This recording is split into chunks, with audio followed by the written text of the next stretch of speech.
Hello friends, welcome back to my channel. আপনারা দেখছেন gardening is my piece. আজকে আমি আপনাদের জন্য পরিচর্যাবিহীন একটা গাছ নিয়ে এলাম। এই গাছটা আমি আগে ভিডিও করে দেখিয়েছি, এখন আবার দেখিয়ে দিলাম যে এই গাছটা কত সহজে হয়ে যায়। এর কিছুই পরিচর্যা লাগে না, বিনা পরিচর্যায় গাছটা ফেলে রেখে দেবেন। রোদে হোক, ছাবাতে হোক, যে কোনো কোথাও, বাথরুমে, কিচেনে, পড়ার টেবিলে, ইনডোরে, আউটডোরে, যেখানে খুশি গাছটা রাখতে পারেন। আর সব জায়গাতেই সুন্দরভাবে চলবে, কোনো অবস্থাতেই মরবে না।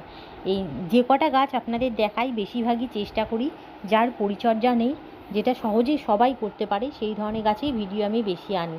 অনেক কষ্ট করে এই গাছগুলো নার্সারি থেকে আমি নিয়ে এসে আপনাদের ভিডিও করে দেখাই ফ্রেন্ডস। কিন্তু আপনারা ভিডিও দেখেন, পছন্দও করেন, কিন্তু মনে হয় সাবস্ক্রাইব করতে ভুলে যান।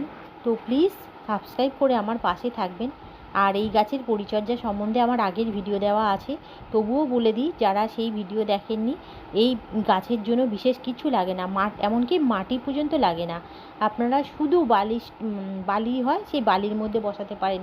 সাদা বালি বা লাল বালি, আমাদের যে বালি ঘর তৈরির কাজে লাগে, সেই বালিতে এরা খুব ভালো হয়। আর যদি বালি না থাকে, বালি চালা যে স্টোনগুলো পাওয়া যায়, ওগুলোতেও সুন্দর হয়, দেখতেও খুব ভালো লাগে। বা আপনারা যদি কালারফুল স্টোন পান, যেগুলো এখন ঘর সাজানোর ক্ষেত্রে বা টবে সাজানো থাকে না, যে গাছ সুন্দর সুন্দর কালার, লাল, সবুজ বা বিভিন্ন কালারের হয়, এক কালারেরও হয়, আবার মাল্টি কালারও হয়, সেই ধরনের পাথর দিয়ে আপনারা এই গাছটা সাজিয়ে ফেলতে পারবেন। কিচ্ছু লাগে না, না জল, না খাবার, না সার।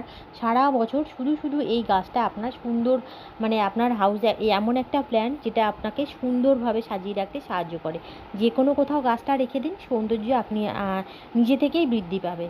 তো ফ্রেন্ডস, আমি আর কথা বাড়ালাম না, আপনারা ভ্যারাইটিগুলো দেখতে থাকুন আর কমেন্ট করে বলবেন কেমন লাগলো। এর থেকে আপনারা যে কোনো একটা পছন্দ করে নিতেই পারেন, যার জন্যই আমার ভিডিওগুলো করা, যে কোন গাছের কত রকম ভ্যারাইটি আছে সেগুলো দেখিয়ে দিলে আপনাদের সুবিধা হয়। তাহলে আপনারা সেই মতো গাছ কিনতে পারেন বা আপনার ঘরে বসাতে পারেন। তাহলে ফ্রেন্ডস, আপনারা ভিডিওটা দেখতে থাকুন।